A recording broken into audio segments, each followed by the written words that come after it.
Alright, maayong adlaw dyan sa Pilipinas na kahit pa maraming kalamidad, maraming problema, ingat po kayong lahat dyan. Ay, sa ating mga subscriber natin na mga bago at saka luma, ingat-ingat din po tayo. Shout out po sa inyo at maraming salamat. Ay,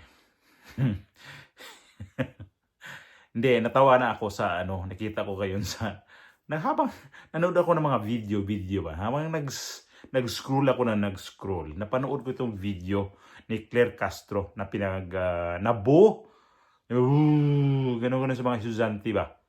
Ang nakalagay pa doon ay Centro Escolar University. Ito yung, di ko siya maano doon kung siya ba ang guest speaker o anong mayroon siya doon na siya, kasi siguro guest speaker kasi guest speaker kasi nandoon siya sa harap ng mga estudyante. At tinitingnan ko ng maigi ang video, mamaya pinalitan lang din ng mga background na para mabo, pero hindi totoo. Napahiya tuloy itong si Claire Castro dito sa mga estudyante ng CEU. Kasi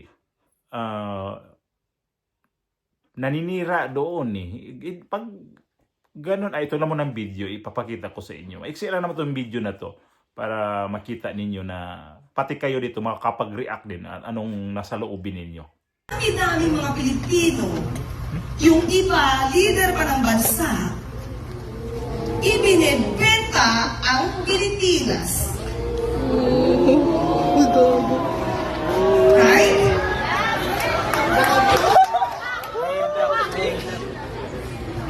Kayo, mga classmates, ramdam ko na aware kayo. Mayroon pa pala.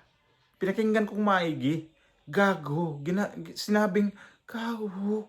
Dami-daming mga Pilipino, yung iba leader pa ng bansa, ibinebenta ang Pilipinas.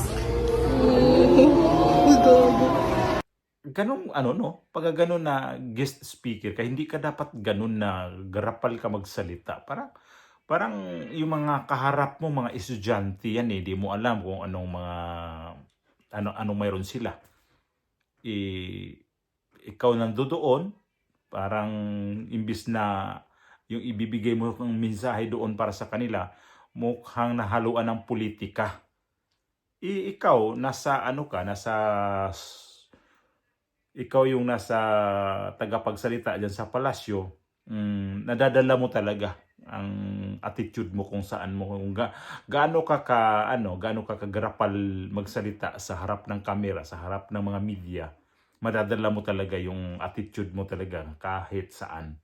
Kasi isa pa, ito si Claire Castro kasi vlogger kasi to. At ang kanyang tinitira, mga Duterte. Walang iba. Tingnan nyo yung YouTube channel niya. Lahat yan na mga ginagawa niyang opinion, lahat ng paninira, mga Duterte yan, tinitira niya. Hindi siya namimili dyan, basta mga Duterte lahat yan. Kay Tatay Digong, kay VP Sara, kay Pulong, basta kay Mayor Basti, yan ang tinitira niya sa kanyang mga vlog. Ang daming galit sa kanya talaga kasi ang sa kanya, kasi parang hindi siya professional. Abogada, kaya lang pagka sumagot sa mga media, hindi maganda ang pagsagot. Tapos haluan pa niya ng mga pagsisinungaling. Tapos pag nagalit siya o kaya may nagsasabi ng gano'n na parang hindi niya paniwalaan, sabihin niya fake news. Nagsasalita yung tao nito, sabihin niya, ay fake news yan, peddlers yan, mga yan. Tapos magsalita yung po, yung mga ganun na para hindi bagay sa kanya yung gumagamit ng po, na ang dating kasi para sa akin yung ni Claire Castro, yung pagpo niya ay hindi siya sanay na gamitin yung ganitang salitang po. Kasi iba kapag ikaw nagsasalita lagi ng mayroon ka laging paggalang sa pagsasalita mo, ay pag yung po mo ay wala, yung malumanay paggagamit. Pero sa kanya yung po, parang may halo ng hangin ba ng po. parang kulang na lang, lagyan niya ng pangalan ng dito sa unahan, tapos yung po, pili na lang siya kung sinong ilagay niya pangalan, Grace po o si kung sinong may mga po dyan sa ano, bago ang po na yan. Kasi po, ang ano. So, ang ano ko nito ay pinagtatawanan siya doon sa sentro escolar ng mga estudyante. Ay, kakahiya, no? Na mga estudyante yan na sa harapan mo. Talo pa sila dito siguro kung sino yung hindi abogado pupunta dyan sa mga ganyan. Baka matatalo pa siya sa magtalumpati sa harap mismo ng mga estudyante kasi mga estudyante yan ang nandiyan dyan na iba-ibang ano yan, iba-ibang mga utak ang mayroon dyan, yung mga ginagamit nilang yung ideolohiya nila ba. Pero wag mo i-adapt sa mga ganitong klaseng mga estudyante. Isa pa ang CEO. Hindi naman din yan eskwelahan na mga nakikita natin dyan. Hindi naman yan mga eskwelahan na may maraming aktivista. Hindi kagaya dito sa mga UP na talagang gobyerno yan. Pero ang mga estudyante dyan, pag talaga nagsasalita. Pero yung CEO kasi, ano bang ano niya dyan? Ba't haluan niya ng ganun klaseng pag-atake sa mga pagsasalita ba? Hindi atake na ano niya. Tapos pag may mga interview sa sa mga media, ganun din ang kanyang ginagawa. Nakikita naman natin, kaya daming inis sa kanya na kapag siya na ang sumasagot sa mga media.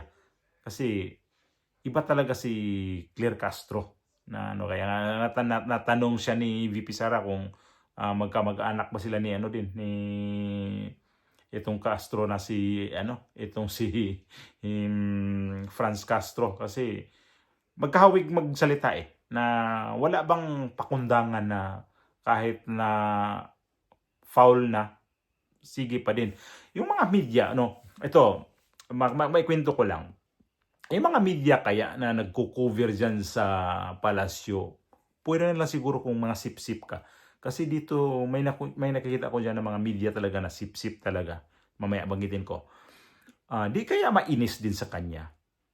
At itong yung kalaban niyang media ng Net25, itong si Eden Santos, binabanatan yan siya nung nakita ko yung programa ni Eden Santos. Binabanatan yan to binabanatan din to si Claire Castro. At itong ang sinasabi kong sip-sip na itong reporter ng TV5, itong Halili, nasa radyo yan tatlo yan silang si Jovi Francisco, sino ba yung isa, na may programa yan sila sa sa TV, na itong yung Halili na apelyido, reporter yan sa TV5 sa Malacanang. Pero sa programa nila, nakikita ko dito sa programa nila, kapag ini-interview nila itong Claire Castro, siya, na sip-sip siya kay Claire Castro. Pero ito si Eden Santos ng Net25 na may programa siya doon na hindi ko lang hindi ko lang nagawa ng reaction din yun. Pero napanood ko yun na binanatan talaga niya. At isa pa, nung naalala ninyo yun, nung nagbigay siya ito si Claire Castro sa press briefing nila, press con nila, na nagbigay ng may mga blankong papel. Naalala nyo yun? Na binigyan ng blankong papel itong reporter ng Net25, itong si Eden Santos. At ni isa doon sa mga ABS-CBN at saka GMA7, wala akong narinig na nakatanggap sila ng papel na blanko. Inisa-isa yun ni Eden Santos Mayroon yun na binigyan sila ng papel na blanko na yung tinatanong nila yun Tapos sabi na ibibigay ko sa inyo mamaya. Yun nga binigay, kaya lang blanko ang papel ng binigay nitong si Claire Castro. So di talaga sila magkalayo nitong atakdog talaga itong si Claire Castro sa mga Duterte talaga, especially. Kasi kapag Duterte ang pag-uusapan dyan, grabing atake. Sobra talagang atake niya sa mga Duterte. Hindi na siya dyan. Wala na siyang dyan na basta Duterte, aawayin niya yan. sa mga preskon.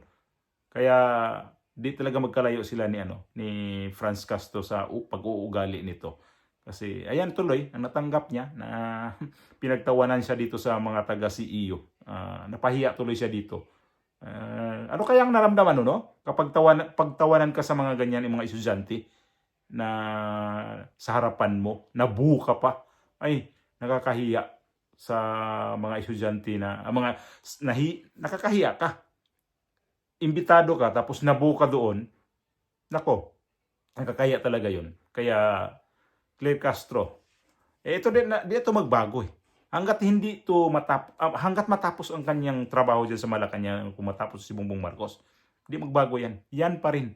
Kasi kung talagang yung attitude nito ni Claire Castro kung kung sa presidente matino, hindi na to, wala na to diyan.